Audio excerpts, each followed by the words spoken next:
Lying to Parliament and fraud are two criminal contraventions. President Ramaphosa refuses to be as good as his word and act against corruption.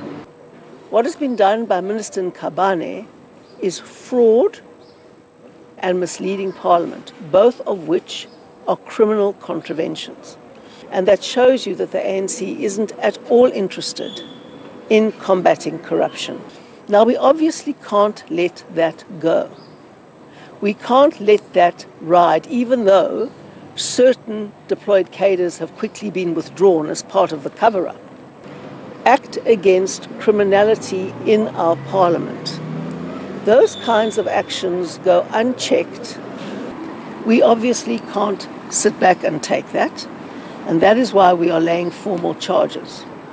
There are several precedents to this in South Africa's history, both during our democracy and before our democracy. Before our democracy, you will remember the information scandal. Most of you weren't born yet, but I was in your shoes because I was a journalist in Parliament covering the information scandal.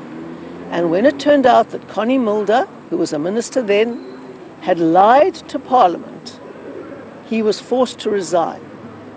And when that lie could be linked to John Vorster, who was the president, the prime minister at that time, we had a change of constitution in the meantime, of course, he was forced to resign as well from the presidency of the country. So it is very important to understand that even under apartheid, these infringements were considered so grave that a president and a minister of state were forced to resign because of a lie they committed to Parliament or even only knew had been made to Parliament.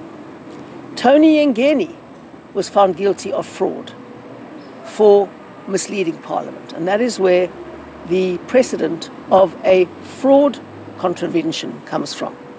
Tony Yengeni received a very high punishment.